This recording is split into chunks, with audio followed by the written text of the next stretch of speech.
আজকে আমরা আলোচনা করব পিএইচপি নিয়ে। পিএইচপি পর্ব 1। পিএইচপি জিনিসটা কি?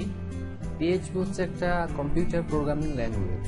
এখন প্রোগ্রামিং ল্যাঙ্গুয়েজ কি? আমরা জানি যে মানুষের যেমন ভাষা থাকে, পশু পাখির ভাষা থাকে নিজস্ব, ঠিক কম্পিউটারের ভাষা আছে। কম্পিউটার কিন্তু কারো ভাষা বুঝে না, কম্পিউটার নিজস্ব ভাষা বুঝে। তো কম্পিউটারের যে নিজের যে ভাষা সেটাকে বলা হচ্ছে প্রোগ্রামিং ল্যাঙ্গুয়েজ।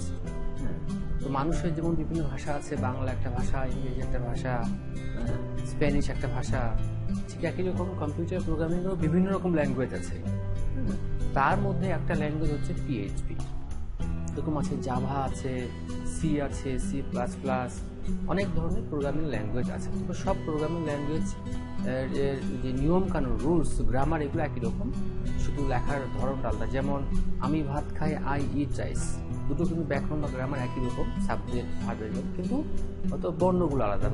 বাংলায় বাংলা বর্ণ, ইংলিশে ইংলিশ বর্ণ এরকম। তো কম্পিউটার প্রোগ্রামিং ল্যাঙ্গুয়েজও এরকম, কিন্তু এদের মধ্যে গ্রামারের মিল আছে, কিন্তু হয়তো ল্যাঙ্গুয়েজটা আলাদা, মানে লেখার ধরনটা আলাদা।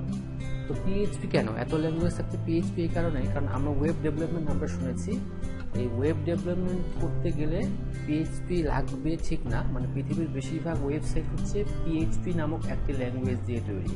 হ্যাঁ, এবং এই পিএইচপিটা খুবই জনপ্রিয়, এটা শেখাটাও সহজ, এবং পিএইচপি দিয়ে আসলে অনেক বড় বড় কাজ করা যায়। এই ওয়েব ডেভেলপমেন্ট শুধু পিএইচপি না, আরও অন্য দিয়ে করা যায়। কেউ জাভা দিয়ে করে, কেউ জাভা স্ক্রিপ্ট দিয়ে করে, কেউ রুবি, এরকম বিভিন্ন ল্যাঙ্গুয়েজ আছে। পিএইচপি আমরা যদি ইন্টারনেটে দেখি, প্রায় 60 থেকে 70% ওয়েবসাইট এই পিএইচপি দিয়ে তৈরি, মানে পিএইচপি মানুষ ব্যবহার করে। এমনকি ওয়ার্ডপ্রেস নামে যে সফটওয়্যারটা আমরা সবাই জানি, এই ওয়ার্ডপ্রেসটা কিন্তু পিএইচপি দিয়ে তৈরি। তারপরে আমরা ফেসবুকের কথা শুনি, এরকম অনেক ওয়েবসাইট আছে যারা পিএইচপি ব্যবহার করে। তো পিএইচপি আমরা কেন ব্যবহার করব? কোনো ওয়েবসাইটকে ডাইনামিক করার জন্য। ডাইনামিক জিনিসটা কি?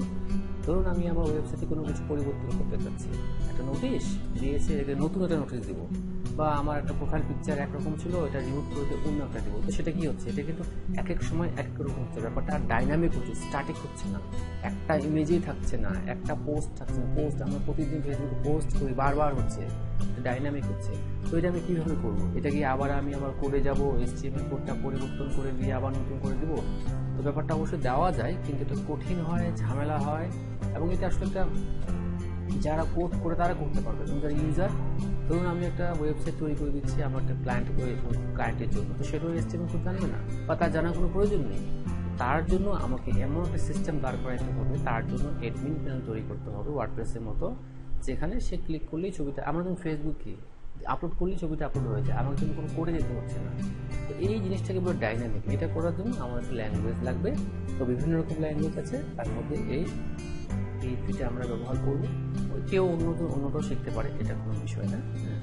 তো এই হচ্ছে পিএইচপির ব্যাপার স্যাপার। তো পিএইচপি আমরা কীভাবে ব্যবহার করবো? যেহেতু বলছি পিএইচপিটা কম্পিউটার প্রোগ্রামিং ল্যাঙ্গুয়েজ, এবং পিএইচপির আরেকটা বৈশিষ্ট্য হচ্ছে কম্পিউটার প্রোগ্রামিং ল্যাঙ্গুয়েজগুলো দুই রকম, একটা হয় ক্লায়েন্ট সাইড, একটা হয় সার্ভার সাইড। মানে কোনো প্রোগ্রামিং ল্যাঙ্গুয়েজ মানে সার্ভার ছাড়াই চলে, কোনো প্রোগ্রামিং ল্যাঙ্গুয়েজ সার্ভার লাগে, তাহলে তাছাড়া এই প্রোগ্রামিং ল্যাঙ্গুয়েজ চলবে না। যেমন PHP server side programming language, মানে এটা রান করার জন্য অবশ্যই সার্ভার প্রয়োজন, সার্ভার ছাড়া এই প্রোগ্রামটা চলবে না। তাহলে আমার কম্পিউটারটাকে সার্ভার বানাতে হবে। যেমন আমরা যে ওয়েবসাইটগুলো দেখি, এরকম সার্ভারে চলে। তো আমরা তো এই মুহূর্তে আমাদের কাছে সার্ভার নেই, তো সার্ভার আমরা ভাড়া নেওয়ার কোনো প্রয়োজন নেই। আমরা এটাকে টেস্ট করার জন্য আমরা আমাদের কম্পিউটারটাকে সার্ভার বানাবো। তো কম্পিউটারটাকে সার্ভার বানানোর জন্য কিছু সফটওয়্যার ইনস্টল দিতে হয়, তার মধ্যে XAMPP অথবা WAMP অথবা LAMP, এই তিনটার মধ্যে যে কোনো একটা ইনস্টল দিলেই হয়। তো আমি এটা ব্যবহার করছি, XAMPP।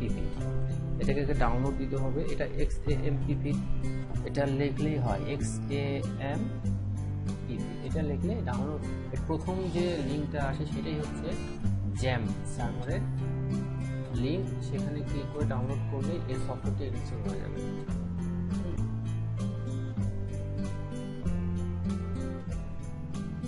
এই যে সফটওয়্যারটা এসেছে লিঙ্কটা, এখান থেকে আপনি আপনার পছন্দ মতো আপনার কম্পিউটারের কনফিগারেশন অনুযায়ী আপনি ডাউনলোড করে দেবেন। তাহলে প্রথম কাজ আমাদের শেষ। এরপরে আপনি ডাউনলোড করে ইনস্টল করবেন। তো ইনস্টল করতে আপনার সময় পাবেন, সেখানে কিছু। এরপরে যখন ইনস্টল হয়ে গেল, আমরা আমাদের ড্রাইভে যাব। এখন ড্রাইভ কোন ড্রাইভে? এখানে কিন্তু অনেকে একটা ভুল ধারণা আছে যে সেখানে আমরা মনে করি কোনো একটা সফটওয়্যার ইনস্টল দিলে সি ড্রাইভে যায়। এটা কিন্তু ভুল ধারণা। বা সফটওয়্যার ইনস্টল সি ড্রাইভেই হতে হবে, এটা কিন্তু একটা ভুল ধারণা। সফটওয়্যার যখন ইনস্টল দিই আমাদের কিন্তু বলে যান কোন ড্রাইভে দিব, এরকম বলে থাকে। তো আমরা বাই ডিফল্ট ওখানে ইয়েস ইয়েস ইয়েস ওকে ওকে করে দিই, বিধায় ওটা সি ড্রাইভে হয়। অতএব এটা একটা ভুল ধারণা। আমি আমার সফটওয়্যার আমার প্রয়োজন মতো, আমার ইচ্ছা মতো যে কোনো ড্রাইভে দিতে পারি। তো সবাই সি ড্রাইভে দেয়, তো যাই হোক আমিও সি ড্রাইভে দিয়েছি। তো আপনি যে ড্রাইভে দিয়েছেন সেই ড্রাইভে যান। তো আমি আমার ড্রাইভে যাই, আমার ড্রাইভ হচ্ছে আমি সি ড্রাইভে দিয়েছি। এই সি ড্রাইভে গেলাম, যাওয়ার পরে এইখানে একটা, যেহেতু আমি জাম্প ইনস্টল দিয়েছি, জাম্প নামে একটা ফোল্ডার তৈরি হবে। যে ওয়াম্প ইনস্টল দিবে তার ওয়াম্প নামে একটা ফোল্ডার তৈরি হবে। তো আমি জাম্প ফোল্ডারে যাব, এই যে XAMPP ক্লিক করব, এই যে এখানে একটা জিনিস আসবে। আসার পরে যে XAMPP দিবে এখানে htdocs নামে একটা ফোল্ডার পাবে। আর যে WAMP ইনস্টল দিবে আর www নামে তিনটা, এই www নামে একটা ফোল্ডার থাকবে ওখানে। তো যেহেতু আমরা XAMPP দিয়েছি, এখানে htdocs নামে একটা ফোল্ডার থাকবে। খুঁজে বের করি htdocs কই।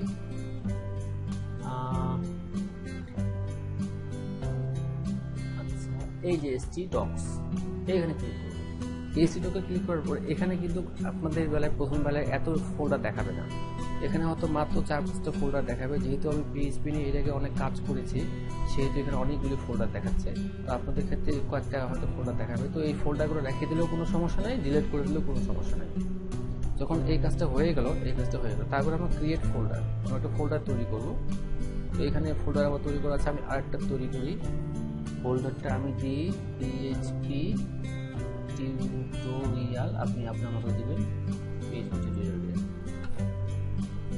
টিউটোরিয়াল দেওয়া যখন তৈরি হয়ে গেল, এখানে আমি একটা ফাইল বানাবো। আমরা যেমন ওয়েব ডিজাইন যারা করতাম, আমরা কি করতাম, এখানে index.html।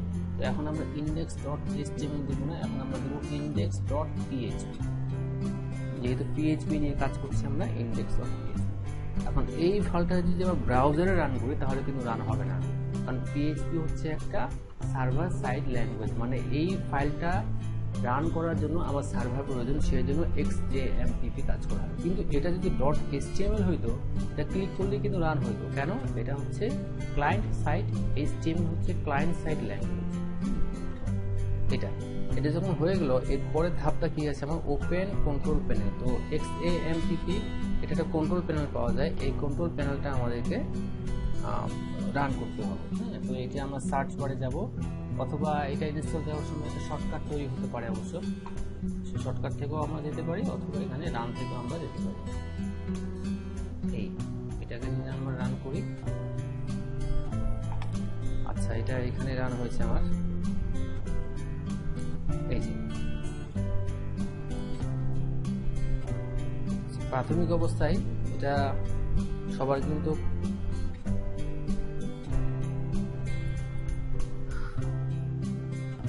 এই অবস্থায় আসবে। এটা হচ্ছে কন্ট্রোল প্যানেল। যতবারে আমি এটা কিন্তু আমি এই যে এটাকে আমাদের স্টার্ট করতে হবে, অ্যাপাচি এবং MySQL এই দুটো স্টার্ট করতে হবে। বাকিগুলো স্টার্ট করার কোনো প্রয়োজন নেই, স্টার্ট করলে কোনো ক্ষতি নেই, এটা করে দেবো। আমার যখন কাজ শেষ হবে তখন আমি এটা স্টপ করে দেবো, আবার যখন কাজ চালু করবো তখন স্টার্ট করবো। অথবা কেউ যদি মনে করে যে আমার এটা স্টার্ট থাকবে, কোনো সমস্যা নেই। তবে কম্পিউটার বন্ধ হওয়ার সঙ্গে সঙ্গে এটা কিন্তু অটোমেটিক স্টপ হয়ে যাবে। তাহলে নতুন করে কম্পিউটার চালু করলে কেন আমার ফাইল রান হচ্ছে না, এটা কিন্তু মানে আর সমস্যা পড়ার কথা নেই, এটাকে চালু করতে হবে নতুন করে। তো আমার এটা হয়ে গেল, আমি এটাকে মিনিমাইজ করলাম। এবার এটা আমার কাজ শেষ। এবার আমরা চলে যাবো ব্রাউজার। ব্রাউজারে আমরা কীভাবে করব, আমরা ব্রাউজারে যখন ওই PHP ফাইলটা রান করব, তো আমরা লিখব লোকাল হোস্ট,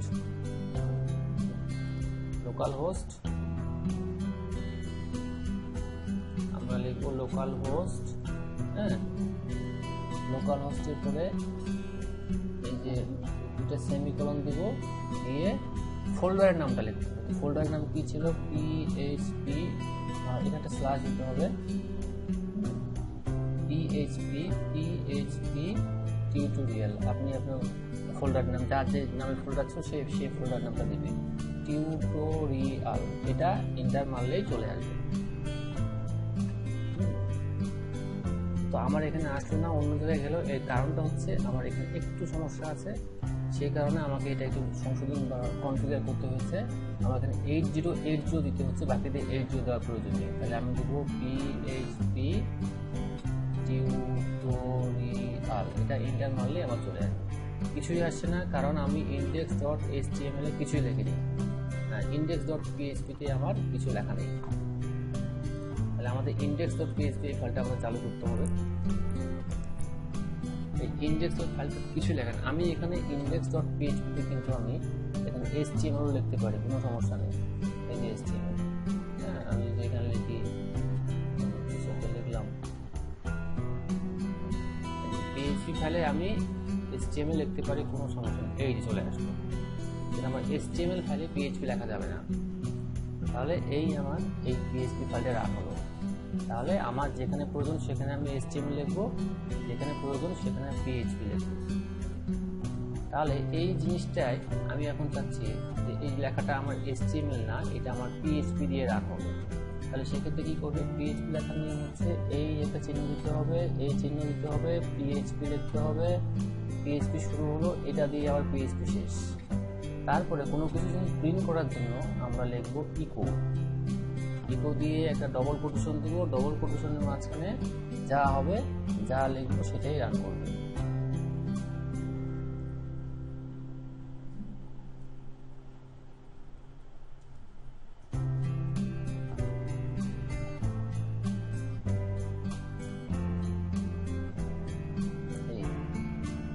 এটা যদি আমি এখন রান করি, এই যে PHP টিউটোরিয়াল পার্ট 1 এখানে এখন আমার দেখাচ্ছে। ঠিক আছে, তো এখানেও যদি আমি ওই জিনিসটাকে যদি আমি এইখানে দেখাই,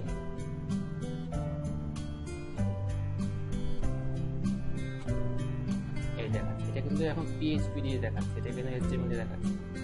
এখানে আরেকটা কথা বলে রাখা ভালো, এই PHP কোর্সটা তার জন্য যে কিন্তু HTML জানে, অর্থাৎ যে ওয়েব ডিজাইন জানে। PHP দিয়ে আমরা ওয়েব ডেভেলপমেন্ট করব, তাহলে এখানে HTML ট্যাগের HTML বা ওয়েব ডিজাইন এগুলো নিয়ে কিন্তু আলোচনা করা হবে না। এই হচ্ছে PHP খুবই বেসিক। এরপরে আমরা আলোচনা করবো PHP অন্যান্য বিষয়গুলো। ধন্যবাদ, আজকে এই পর্যন্ত।